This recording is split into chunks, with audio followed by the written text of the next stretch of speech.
नमस्कार साथियों, स्वागत है आपका आपके अपने YouTube चैनल TS ऑफिशियल शिक्षा में। तो साथियों, मुकाम वो चाहिए कि जिस दिन भी हारूं उस दिन जीतने वाले से ज़्यादा मेरी हार की चर्चा हो। उस मुकाम को छुओ, उस हौसले को छुओ जिससे आपका ही नहीं, आपके परिवार, आपके दोस्त, जो भी जानने वाला हो, आपके पड़ोसी, वो आपकी चर्चा करें। और इसी चर्चा के साथ आइए शुरुआत करते हैं आज के क्लास का। तो आज का क्लास अनुच्छेद 21, 20, हमने कल अनुच्छेद 19 तक देख लिया था। तो आज अनुच्छेद 20 देखेंगे और आगे की क्लास देखेंगे अनुच्छेद 20, 21, 22। तो अनुच्छेद 20 कहता है कि अपराधों के दोष सिद्ध के संबंध में संरक्षण। मतलब किसी को पुलिस उठा के ले जाती है उसके घर से, अगर उसका दोष सिद्ध नहीं हुआ है तो पुलिस उसको बिना बताए, बिना किसी नोटिस के ऐसे ही नहीं उठा सकती। किसी भी व्यक्ति को विधि के उल्लंघन के बिना दंडित नहीं किया जा सकता है। तो चाहे कोई भी व्यक्ति हो, कहीं कहीं पे आपने देखा होगा कि पुलिस आती है और रात में जो है घर में घुसती है और किसी को अचानक उठा लेती है। अगर वो आपने कोई अपराध नहीं किया है, आपके खिलाफ कोई ऐसे मुकदमे नहीं है, तो आपको पुलिस नहीं ले जा सकती। इसके लिए यदि अधिकार भारत के नागरिकों तथा विदेशियों दोनों को प्राप्त है, मतलब यह अधिकार जो है वो नागरिक और विदेशी दोनों को प्राप्त है। किसी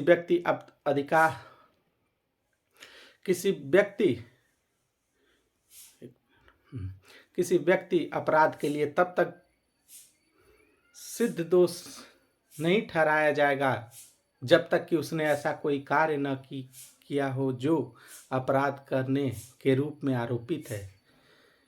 किसी भी प्रदत्त विधि का अतिक्रमण नहीं किया जाएगा, उससे अधिक शक्ति का भागी नहीं होगा। यानी जितना उसने दंड पाया उससे ज़्यादा का भागी नहीं होगा। जो इस अपराध के लिए जानने के उस समय के प्रवृत्ति विधि के अधीन आरोपित हो सकती है।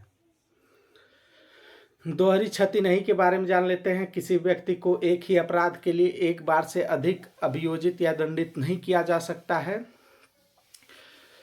स्वशासन या अभियंसन नहीं, यानी किसी के अपराध के लिए अभियुक्त किसी व्यक्ति को स्वयं अपने विरुद्ध साक्षी होने के लिए बाध्य नहीं किया जा सकता। पुलिस स्टेशनों में, हमारे न्यायपालिका के बारे में आप जानते ही हैं, पुलिस स्टेशनों में ले जाते हैं लोग और पुलिस आदमी को पीट के उसको जबरदस्ती उससे कुछ भी कबूल करने को कहती है तो न्यायालय उसे रोक सकता है। यदि किसी लोक सेवक सिविल सर्वेंट को आपराधिक आरोपों से पदच्युत किया जाता है तो उसकी पदच्युत द्वैध दंडादेश के अंतर्गत नहीं आती। उस पर न्यायालय में पुनः मुकदमा चलाया जा सकता है, अर्थात उसे अभियोजित किया जा सकता है। यानी कोई सिविल सर्वेंट है उसे भी अभियोजित किया जा सकता है। फिर अनुच्छेद 21 कहता है प्राण एवं दैहिक स्वतंत्रता। तो हमारे जीवन जीने के अधिकार में हमारा प्राण और दैहिक स्वतंत्रता आता है। प्राण और दैहिक स्वतंत्रता में हमारा ये निजता का अधिकार है।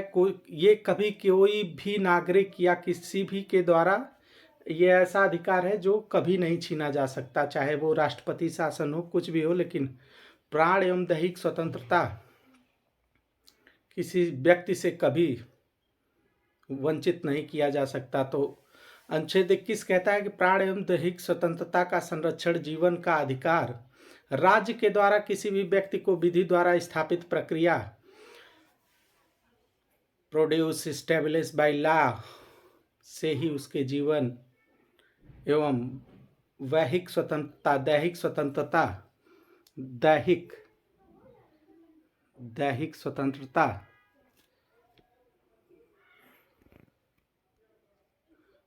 स्वतंत्रता से वंचित किया जाएगा। अनुच्छेद 21 के तहत प्रदत्त प्रमाण पत्र एवं दैहिक स्वतंत्रता के अर्थ के विस्तार में मेनका गांधी बनाम भारत संघवाद 1978 के विषय में भूमिका रही है। मेनका गांधी के वाद में न्यायपालिका ने प्राण एवं दैहिक स्वतंत्रता को अनुच्छेद 21 के तहत निजता का अधिकार माना। इस वाद में न्यायालय ने पहली बार माना कि अनुच्छेद 21 में प्रयुक्त दैहिक स्वतंत्रता में वे समस्त आवश्यक तत्व शामिल हैं जो व्यक्ति के जीवन को गरिमापूर्ण बनाने में सक्षम है। मतलब व्यक्ति अपना जीवन गरिमापूर्ण तरीके से जिए। इन अर्थों में अनुच्छेद 19 के तहत प्रदान किए गए स्वतंत्रता के अधिकार स्वयं ही समाहित हो जाते हैं। उच्चतम न्यायालय ने अपने विभिन्न निर्णयों में अनुच्छेद 21 के अर्थों का विस्तार किया है।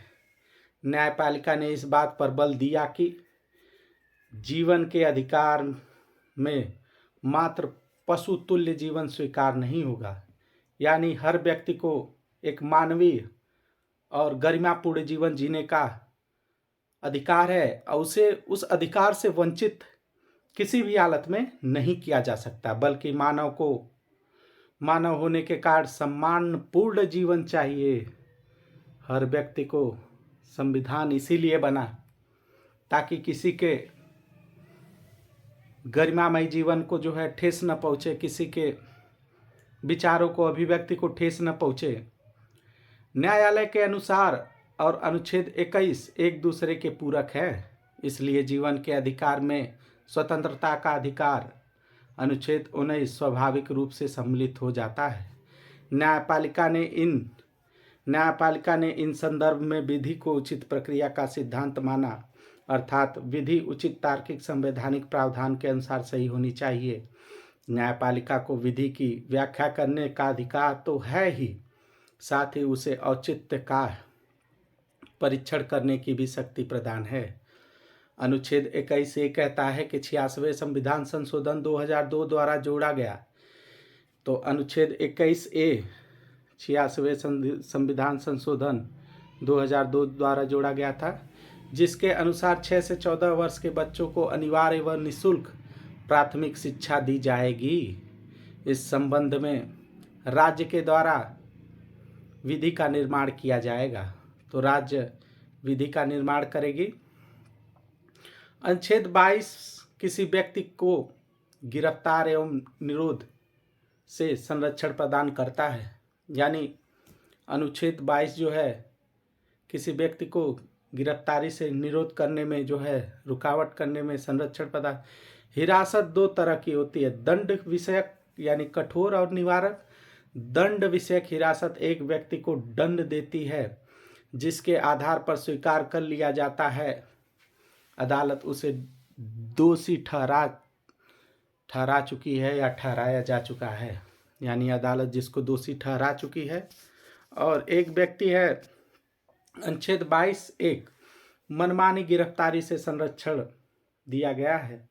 किसी व्यक्ति को गिरफ्तार करने का कारण आधार बताया जाएगा, मतलब किसी को ऐसे ही पुलिस मनमर्जी के अपने हिसाब से नहीं उठा सकती है, उसको बताया जाएगा कि वो किन कारणों से गिरफ्तार किया जा सकता है। उसे अपने मनपसंद विधि व्यवसायी यानी वकील से परामर्श लेने का अधिकार है। अनुच्छेद 22(2) कहता है कि किसी व्यक्ति को हिरासत में लेने के 24 घंटे की अवधि में निकटतम न्यायिक मजिस्ट्रेट के समक्ष प्रस्तुत करना होगा, जिसमें यात्रा का समय भी शामिल होगा। अनुच्छेद 22(3) अपवाद है, 2 प्रकार के व्यक्तियों को अधिकार नहीं मिलेंगे। पहला है निवारक निरोध में रखे गए लोग जिनको न्यायालय ने दंडित कर दिया है और विदेशी शत्रु अनुच्छेद 22(4), यानी विदेशी शत्रु और जिनको न्यायालय ने उसका दंड सुना दिया है उसको ये अधिकार नहीं मिलेंगे। अब आइए 22 का 4 देखते हैं। वह 22 का 7 ये प्रावधान निरोध में रखे गए लोगों के लिए है, जो लोग कारावास में है, जिनका दंड सुना दिया गया है, उनके लिए 22 का 4 है। फिर इसमें है कि जिस व्यक्ति को निवारक निरोध में बंदी बनाया जाएगा उसको कारण बताया जाएगा, अपने पसंद के वकील से परामर्श करने का अधिकार होगा। यानी आप किसी को ऐसे ही खींच के न्यायालय बंदी नहीं बना सकता, अपने मनपसंद वकील से परामर्श करने का अधिकार होगा। यानी जो व्यक्ति है वो अपने मनपसंद वकील को चुन सकता है। यदि राष्ट्रीय एकता अखंडता का विषय है तो कारण स्पष्ट करना आवश्यक नहीं है। यानी किसी व्यक्ति के कृत्यों से हमारे देश की राष्ट्रीय एकता अखंडता में ठेस पहुँचे तो इससे उस व्यक्ति को नहीं बताया जाएगा कि उसको क्यों जो है गिरफ्तार किया जा रहा है। जैसे विदेशी आतंकवादी ऐसे कुछ लोग हो गए। किसी व्यक्ति को यदि 3 महीने से ज़्यादा निवारक नज़रबंदी में रखना है तो एक समिति की अनुशंसा आवश्यक होगी, जिसका अध्यक्ष उच्च न्यायालय का न्यायाधीश होगा। संसद विधि के निर्माण द्वारा निवारक नज़रबंदी में बनाए गए लोगों को अधिकतम सजा का प्रावधान करती है। फिर आइए देखते हैं शोषण के विरुद्ध अधिकार जो है, यानी हमको या पूरे नागरिक को शोषण के विरुद्ध क्या क्या अधिकार प्राप्त हैं और जिसके द्वारा वो भारत में एक स्थायी और गरिमापूर्ण जीवन जी सके। तो आपने अनुच्छेद 21 में गरिमामय जीवन के बारे में पूरे विस्तार से पढ़ ही लिया होगा, जिसमें मेनका गांधी वाद में न्यायालय ने अपना फैसला सुनाया था। तो अनुच्छेद 23 में मानव के दुर्व्यापार तथा बलात् श्रम का प्रतिषेध है। यानी अनुच्छेद 23 कहता है कि किसी भी मानव का दुर्व्यापार एवं बलात् श्रम प्रतिषेध करते हैं। यानी किसी को आप जबरदस्ती किसी काम पे नहीं रख सकते या किसी बच्चे को अपने काम में नहीं लगा सकते जो वयस्क बच्चा न हो। अनुच्छेद 21 एक कहता है, इस अनुच्छेद में 3 प्रकार के शोषणों को प्रतिबंध किया गया है। यानी 3 प्रकार के शोषण है जिसको प्रतिबंधित किया गया है। पहला है बलात् श्रम।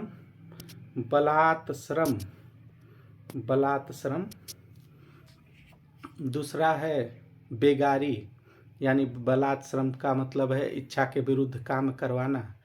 फिर है बेगारी मतलब बिना पैसे बिना रुपए के किसी को ज़बरदस्ती काम पे रखना, मार पीट के डरा धमका के। और तीसरा है मानव व्यापार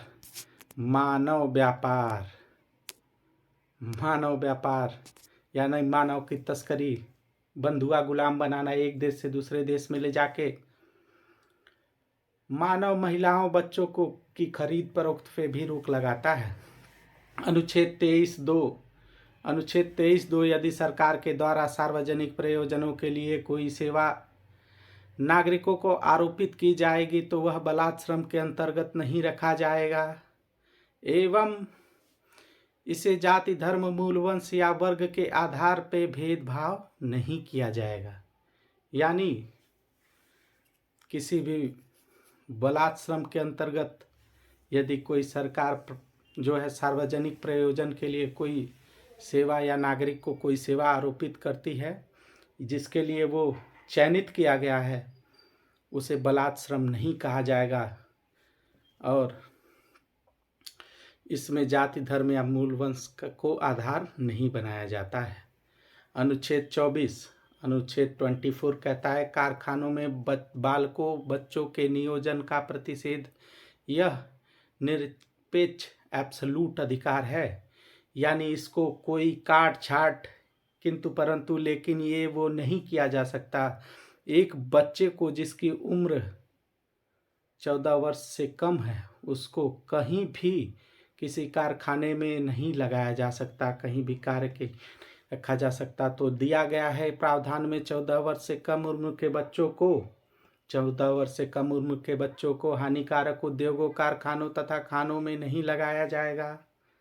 यानी जबरदस्ती किसी को किसी कार्य के लिए किसी बच्चे को आप जिसका उम्र 14 वर्ष से कम है उसको आप अपने खानों में या किसी कार्य में नहीं लगाया जाएगा।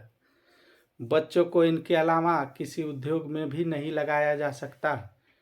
न्यायपालिका के आदेशानुसार बाल पुनर्वास कोष यानी चाइल्ड रिहैबिलिटेशन फंड की स्थापना की गई है।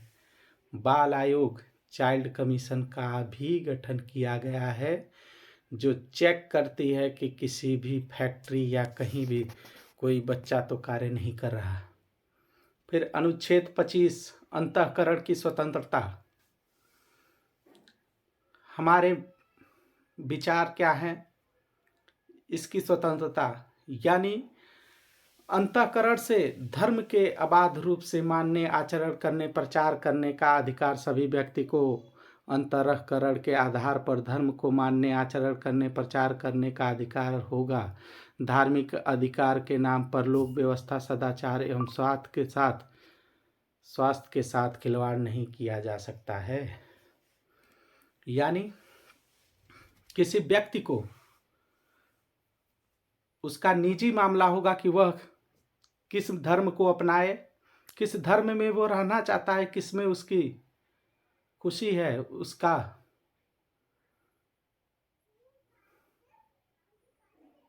किसको उसमें सबसे ज़्यादा सुकून मिल रहा है वो उस धर्म को अपनाएगा।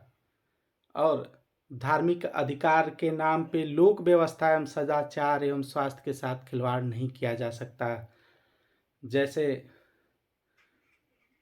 धर्मों में कोई ऐसा कार्य किया जाए जिससे किसी के स्वास्थ्य को हानि पहुँचे, ऐसे कार्य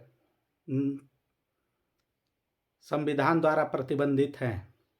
सामाजिक सुधारों को धार्मिक आधार पर प्रतिबंधित नहीं किया जा सकता। हिंदू मंदिरों को हिंदू समाज के सभी वर्गों के लिए खोल दिया जाएगा। फिर अनुच्छेद 25 में 2 व्याख्याएं भी की गई हैं कि कृपाण धारण करना और साथ लेकर चलना सिख का धर्म का अंग समझा जाएगा। यानी पंचकक जो होता है सिखों का, वो उसमें जो कृपाण होता है यानी संविधान या कानून के अनुसार आप कोई भी हथियार लेकर सार्वजनिक स्थलों पे नहीं चल सकते। उसमें जो है एक व्याख्या की गई है कि कोई भी हथियार हो वो 7 सेंटीमीटर से बड़ा नहीं होना चाहिए। अगर 7 सेंटीमीटर का है तो उसे अपराध के दायरे में रखा जाएगा, चाहे वो चाकू हो, छुरी हो, कुछ भी हो सकता है। लेकिन सिखों को उनके धार्मिक मान्यता के हिसाब से उनको रखने का अधिकार प्राप्त है। इस संदर्भ में हिंदुओं के अंतर्गत सिख, जैन और बौद्ध धर्म के अनुयायियों को भी शामिल किया जाएगा। यानी इसके अंतर्गत जितने भी सिख, जैन और बौद्ध के धर्म अनुयायी हैं सबको शामिल किया गया है। धर्म परिवर्तन संविधान में न तो उल्लेख है और न ही किसी प्रकार का धार्मिक प्रचार प्रसार पर प्रतिबंध का उल्लेख है, लेकिन प्रावधानों से ऐसा प्रतीत होता है कि अंतःकरण की स्वतंत्रता से कोई भी व्यक्ति अपने धर्म को परिवर्तित कर सकता है। यानी हर व्यक्ति स्वतंत्र है, वह किस धर्म को अपनाना चाहता है, किस धर्म में अपना जीवन जीना चाहता है, उसके लिए वह स्वतंत्र है, उसको कोई नहीं रोक सकता। और आइए अब अनुच्छेद 26 धार्मिक मामलों में प्रबंधन की स्वतंत्रता। मतलब हम मंदिर बनाएंगे, मंदिर में पूजा होगी, पंडित रखे जाएंगे, पंडित अनुष्ठान करेंगे, उसके सारे कार्य पूरा करेंगे, उसका प्रबंधन करने की स्वतंत्रता है। धार्मिक कार्यों के प्रबंधन का अधिकार, जिसके अंतर्गत धर्मावलंबियों को धार्मिक संस्थान की स्थापना करना, चल अचल संपत्ति के अर्जन एवं स्वामित्व का अधिकार, इन संपत्तियों का प्रशासन का अधिकार है। यानी इन संपत्तियों के प्रशासन का भी अधिकार उन्हें दिया जाएगा। जैसे बड़े बड़े मठ हो गए, बड़ी बड़ी संस्थाएं हो गई जो आजकल चल रही हैं, या कोई ऐसा संस्था है वो अपने धर्म के नाम पर चला सकता है, लेकिन अवैध कार्यों पे उसे रोका जा सकता है। फिर अनुच्छेद 27 धार्मिक अभिवृत्ति के लिए कर संदाय की स्वतंत्रता। राज्य के द्वारा किसी भी धर्म विशेष के प्रोत्साहन के लिए किसी प्रकार का करारोपण नहीं किया जाएगा, परंतु किसी उद्देश्य से जो उस धर्म से संबंधित है उसके लिए शुल्क वसूला जा सकता है। जैसे धार्मिक कर होता है,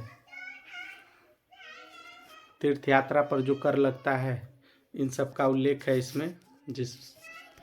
फिर अनुच्छेद 28 कुछ शिक्षण संस्थानों में धार्मिक शिक्षा, धार्मिक उपासना में उपस्थित होने के बारे में स्वतंत्रता देता है।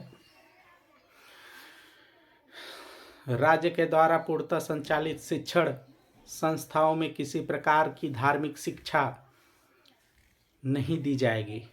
यानी राज्य अगर कोई संचालित करता है, जैसे हमारे प्राइमरी पाठशाला, इंटर कॉलेज, डिग्री कॉलेज जो सरकार द्वारा चलाए जाते हैं, उनमें जो है राज्य द्वारा कोई भी धार्मिक शिक्षा नहीं दी जाएगी। किसी ट्रस्ट के द्वारा अपनी शैक्षणिक संस्थान में धार्मिक शिक्षा दी जा सकती है। जैसे ईसाई मिशनरी हो गई, सरस्वती ज्ञान मंदिर हो गए, ऐसे ही जो ट्रस्ट होते हैं वो अपने धर्म की स्वतंत्रता दे सकते हैं। फिर धार्मिक शिक्षा सशर्त दी जा सकती है। यानी धार्मिक शिक्षा ऐसा नहीं है कि कोई भी अपने हिसाब से कुछ भी करे, वो एक शर्तों के अनुसार दी जा सकती है। वे शिक्षण संस्थाएं जो राज्य से अनुदान प्राप्त करती हैं अथवा जिन्हें राज्य से मान्यता प्राप्त है, उनमें बच्चों की सहमति से धार्मिक शिक्षा दी जा सकती है। यदि व्यक्ति अल्पवयस्क है तो उसके अभिभावकों की सहमति लेना अति आवश्यक है। अनुच्छेद 29-30 के बारे में आइए देखते हैं। अनुच्छेद शिक्षा संबंधी अधिकार क्या कहता है। संस्कृति एवं शिक्षा। अल्पसंख्यक शब्द संविधान में परिभाषित नहीं किया गया है, यानी अल्पसंख्यक शब्द की परिभाषा नहीं दी गई है। यद्यपि अनुच्छेद 30 के आधार पर निम्न संविधानों में अल्पसंख्यकों का वर्गीकरण भाषाई एवं धार्मिक आधार पर किया गया है। यदि अल्पसंख्यक को राजनीतिक रूप से परिभाषित किया जाए तो मात्रात्मक रूप में अल्पसंख्यक रहने वाले लोग अल्पसंख्यक कहलाएंगे। यानी अल्पसंख्यक वो होंगे जो अपनी मात्रा के आधार पर कम होंगे, उन्हें अल्पसंख्यक कहा जाएगा। अथवा जिनकी आबादी 50% से कम हो। अल्पसंख्यक आयोग ने भारत में मुस्लिम, ईसाई, सिख, बौद्ध, जैन, पारसी को अल्पसंख्यक समुदाय के रूप में सम्मिलित किया है। फिर अनुच्छेद 30 जो है शिक्षण संस्थानों की स्थापना और प्रशासन करने का अल्पसंख्यकों का अधिकार जो है, उसमें अनुच्छेद 30(1) में बताया गया है कि भारत में सभी अल्पसंख्यकों भाषाई, धार्मिक को अपनी रुचि की शैक्षणिक संस्थाओं में के स्थापन एवं प्रबंधन करने का अधिकार है। अल्पसंख्यक शैक्षणिक संस्थाओं का ऐसी शैक्षणिक संस्थाएं जो अल्पसंख्यक समुदाय के द्वारा स्थापित हों। ये संस्थाएं दो प्रकार की हो सकती हैं, जैसे राज्य से अनुदान प्राप्त करने वाली एवं न प्राप्त करने वाली संस्थाएं। तो दोस्तों, आज की क्लास में आपने अनुच्छेद 20 से अनुच्छेद 30 तक देखा। अब कल के क्लास में हम लोग अनुच्छेद 31 से प्रारंभ करेंगे। तब तक क्लास का नोट्स बनाइए, तैयार करिए, रिवीजन करिए, बार बार पढ़िए, और हम आपको गारंटी दिलाते हैं कि आपको बहुत ही अच्छा रिजल्ट मिलेगा। तब तक के लिए जय हिंद, जय भारत, भारत माता की जय।